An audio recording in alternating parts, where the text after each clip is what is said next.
কৃষ্ণ। আষাঢ় মাসের শুক্লপক্ষের একাদশী অর্থাৎ শ্রাবণ একাদশী বা দেবশ্রাবণী একাদশী মতো আপনারা কোন দিন করবেন, কিভাবে পালন করবেন, এর বিশেষ কি এমন মাহাত্ম্য রয়েছে এবং সারা বিশ্বের সঠিক পালনের সময়সূচি এই বিষয়ে আজকে আমরা জানবো। এই একাদশী ব্রত অত্যন্ত গুরুত্বপূর্ণ, কেননা বর্ষের বিশেষ 3টে একাদশী বিশেষ গুরুত্বপূর্ণ, অর্থাৎ শ্রাবণ, উত্থান, পার্শ্বী। ভগবান শ্রাবণ একাদশী তিনি শায়িত হন, পার্শ্বী একাদশী ভগবান পাশ ফেরেন, উত্থান একাদশী ভগবান উত্থিত হন। এই জন্য একাদশী জাগরণ একাদশীও অনেকে বলে থাকেন। এই জন্য এই একাদশী ব্রত অত্যন্ত গুরুত্বপূর্ণ। আর চাতুর্বর্ষ ব্রত এই একাদশী থেকে অনেকে শুরু করবেন, এই জন্য এই একাদশী থেকেই চাতুর্বর্ষ ব্রত শুরু হবে। তো এই একাদশী ব্রত শুরু হচ্ছে সারা বিশ্বে 25শে জুলাই শনিবার 2026 সালে আপনারা এই একাদশী ব্রত উদযাপন করবেন। একাদশী ব্রত একই রকম ভাবে আপনারা করতে পারেন। যদি চান আপনারা পারতপক্ষে নিরাহার করুন, নাহলে জলাহার, নাহলে ফলাহার, নাহলে কমপক্ষে পঞ্চ রবি শস্য অর্থাৎ ধান, জব, তিল, শস্য, মাসকলাই ছাড়া আপনারা এই যেমন পেঁপে, আলু, কাঁচকলা, বাদাম, অন্যান্য আদি ফলমূলাদি আপনারা পেতে পারেন। বিশেষ করে মানধাতা সেই রাজা সূর্যবংশের মানধাতা রাজার সেই সুন্দর কাহিনী ধর্মসিদ্ধিনী বিশেষ গুরুত্বপূর্ণ। আর অবশ্যই কমপক্ষে ভক্তির 5টি মুখ বন্ধ রয়েছে, আপনার পালন করার চেষ্টা করবেন। সাধুসঙ্গ, নাম সংকীর্তন, বিক্রিয়া অর্জন, ধামবাস এবং ভাগবত শ্রবণ। ভাগবত শ্রবণ বিশেষ গুরুত্বপূর্ণ রয়েছে। নষ্ট প্রায় অবদেশ নিত্যাম ভাগবত, কেউ যদি ভাগবত শ্রবণ করে তাহলে সম্পূর্ণ অবদেশিত আচরণ নষ্ট হবে। এবং ভাগবত পুস্তকে থাকলে যার ঘরে কোনো মঙ্গল নাই যে কথা পারে, ভাগবত পুস্তক ঘরে রাখলেই তার গৃহে কল্যাণ হবে।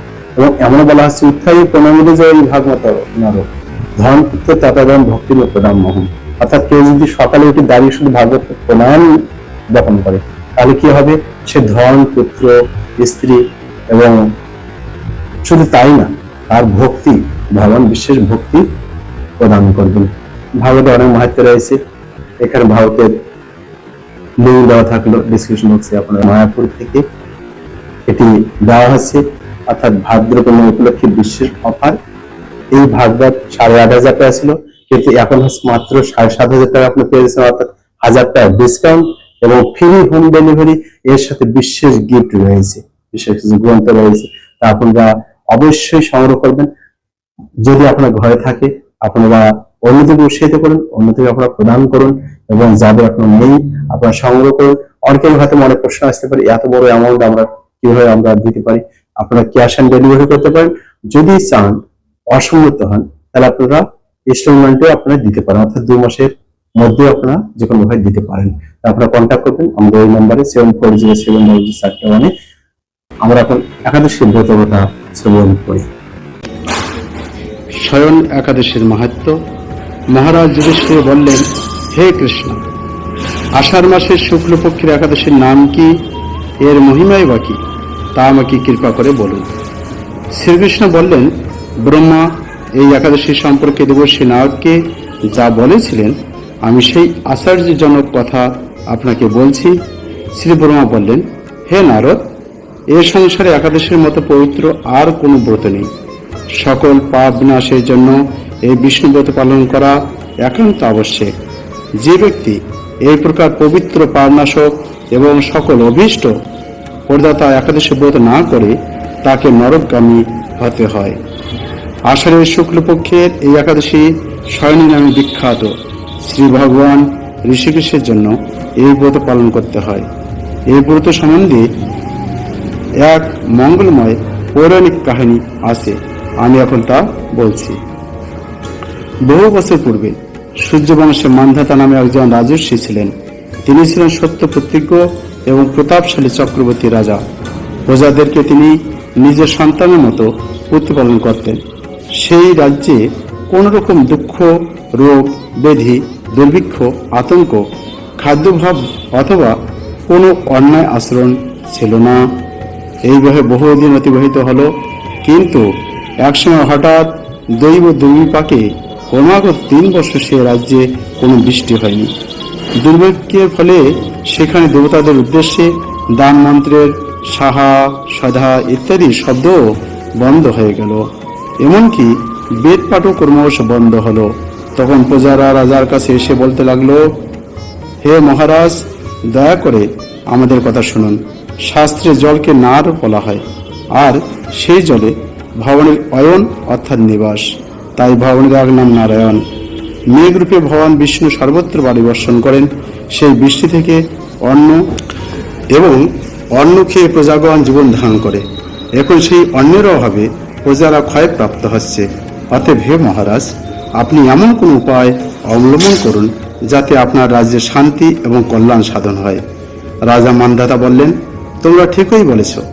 অন্ন থেকে প্রজার উদ্ভব, অন্ন থেকেই প্রজার পালন, তাই অন্যের অভাবে প্রজারা বিনষ্ট হয়, আবার রাজার দোষেও রাজ্য নষ্ট হয়। আমি নিজের বুদ্ধিতে আমার নিজের কোনো দোষ খুঁজে পাচ্ছি না, তবুও প্রজাদের কল্যাণের জন্য আমি আপ্রাণ চেষ্টা করব। তারপর রাজা ব্রহ্মাকে প্রণাম করে সৈন্যসহ বনে গমন করলেন। সেখানে প্রধান প্রধান ঋষিদের আশ্রমে ভ্রমণ করলেন। এভাবে একদিন তিনি ব্রহ্মার পুত্র মহাতেজস্বী অঙ্গিরা ঋষির সাক্ষাৎ লাভ করলেন। তাকে দর্শন মাত্রই রাজা মহানন্দে ঋষির চরণ বন্দনা করলেন। মুনিবর তাকে আশীর্বাদ ও কুশল প্রশ্ন জিজ্ঞাসা করলেন। রাজা তখন তার বনে আগমনের কারণ সবিস্তারে ঋষিদের কাছে জানালেন। ঋষি অঙ্গিরা কিছু সময় ধ্যানস্থ থাকার পর বলতে লাগলেন, হে রাজন, এটি সত্য যুগ। এই যুগে সকল লোক বেদপরায়ণ এবং ব্রাহ্মণ ছাড়া অন্য কেউ তপস্যা করে না। এই নিয়ম থাকা সত্ত্বেও এক শূদ্র এ রাজ্যে তপস্যা করছে। তার এই অকার্যের জন্যই রাজ্যের এই দুর্দশা, তাই তাকে হত্যা করলেই সকল দোষ দূর হবে। রাজা বললেন, হে মুনিবর, তপস্যাকে নিরপরাধ ব্যক্তিকে আমি কিভাবে বধ করব? আমার পক্ষে সহজসাধ্য অন্য কোনো উপায় থাকলে আপনি তা দয়া করে বলুন। তদুত্তরে মহর্ষি অঙ্গিরা বললেন, আপনি আষাঢ় মাসের শুক্লপক্ষের শয়নী নামে প্রসিদ্ধ একাদশী ব্রত পালন করুন। এই ব্রতের প্রভাব নিশ্চয়ই রাজা বৃষ্টি হবে রাজ্যে। এই একাদশী সর্বসিদ্ধিদাত্রী এবং সর্ব উপদ্রব নাশকারী। হে রাজন, প্রজা ও পরিবারবর্গ সহ আপনি এই ব্রত পালন করুন। মুনিবরের কথা শুনে রাজা নিজের প্রাসাদে ফিরে এলেন। আষাঢ় মাস উপস্থিত হলে রাজ্যের সকল প্রজা রাজার সাথে এই একাদশী ব্রত অনুষ্ঠান করলেন। ব্রত প্রভাবে প্রচুর বৃষ্টিপাত হলো। কিছুকালের মধ্যেই অন্ন অভাব দূর হলো। ভগবান ঋষিকেশের কৃপায় প্রজাগণ সুখী হলো। এ কারণে সুখ ও মুক্তি প্রদানকারী এই উত্তম ব্রত করা সকলেরই কর্তব্য। ভবিষ্যৎ পুরাণে যুধিষ্ঠির শ্রীকৃষ্ণ সংবাদে তথা নারদ ব্রহ্ম সংবাদে রূপে একাদশী এই ব্রহ্ম মাহাত্ম্য বর্ণিত হয়েছে। আমরা এখন শ্রবণ করব সারা বিশ্বের পালনের সঠিক সময়সূচি। প্রথম জায়গার নাম, একাদশী কোন দিন করবেন, অর্থাৎ 25 তারিখে একাদশী করবেন, আর এর পরের দিন আপনারা পালন করবেন, পালনের সময়সূচি। এই জন্য সারা বিশ্বের কখন কোন সময় আপনারা পালন করবেন আমরা এখন জেনে নিই। শ্রীকৃষ্ণ চৈতন্য প্রভু জীবে দয়া করি, সপার সদস্যীয় ধাম সহয়াবতরি। শ্রীকৃষ্ণ চৈতন্য প্রভু জীবে দয়া করি, সপার সদস্যীয় ধাম সহয়াবতরি।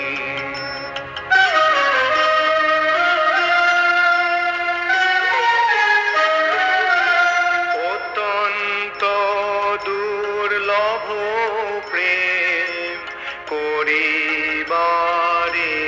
দান, শিখায়ে শরণাগতি ভক্তের প্রাণ।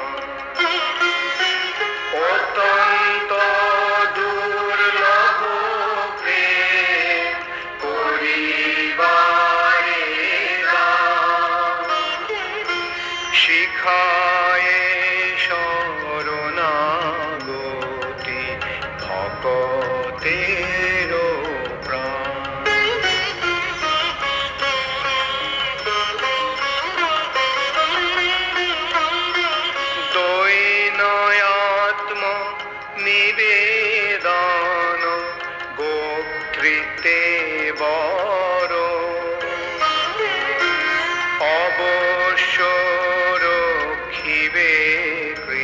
কৃষ্ণ বিশ্বাস পালন দৈনয়াত্ম নিবেদন গোত্রিতে বরণ অবশ্য রক্ষিবে কৃষ্ণ বিশ্বাস পালন